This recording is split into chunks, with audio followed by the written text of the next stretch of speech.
నేను క్రీస్తు కొరకు ప్రభు యేసుక్రీస్తు నామంలో మీకు అందరికీ వందనాలు, శుభములు. బలమైన బోధ ప్రజలను సున్నితంగా మారుస్తుంది.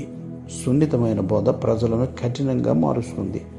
జాన్ మెకార్థర్ అనేటువంటి దైవ సేవకుడు చెప్పినటువంటి మాట.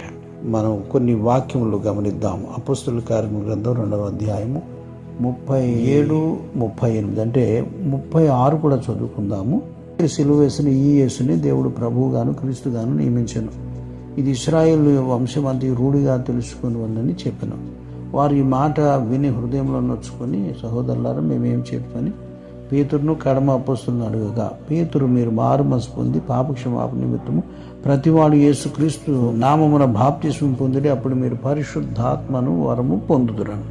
ఆ తర్వాత ఈ బోధ అలా కంటిన్యూ చేసిన తర్వాత వాళ్ళు ఒకసారి 5,000, ఒకసారి 3,000 మంది మార్చబడినట్లుగా మనం లేఖనంలో చూస్తున్నాం కదండి. దయచేసి ఇప్పుడు మనం 2 తిమోతి 6వ అధ్యాయం 9, 10 అంటే బోధ ఎంత బలంగా ఉంటే సంఘం అంత బలంగా ఉంటుంది. ఇక్కడ మనం 6వ అధ్యాయం 9, 10 ధనవంతులగుటకు అపేక్షించి వారు శోధనలోను, ఊరిలోను, అవివేకయుక్తంలోను, హానికరములైన అనేక దురాశలలోను పడుతురు. ఇటివి మనుషులను నష్టములోను, నాశనములోను ముంచివేయును.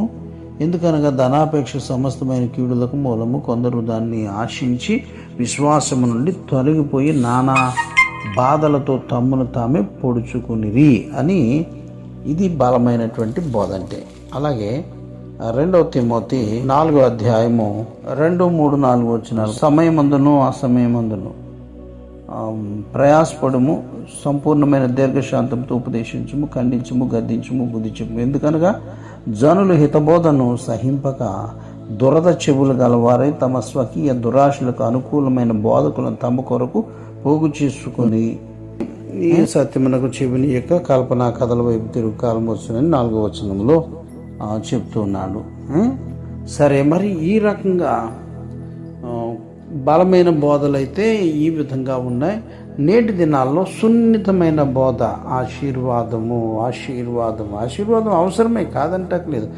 మార్పు చెందకుండా, పరలోకానికి పనికొచ్చేలా తయారు చేయకుండా సున్నితమైన బోధలతో ప్రజలను కఠినంగా మారుస్తుందని దైవజనులు లేఖనము సెలవిస్తుంది. అదే కఠినమైన బోధ అయితే ప్రజలు భయపడేటట్లు చేసి వారిని యోగ్యులుగా, సున్నితమైన మెత్తనైన మాంస హృదయ గల వారిగా మారుస్తుంది. దేవుడి మాటలు దీవించును గాక.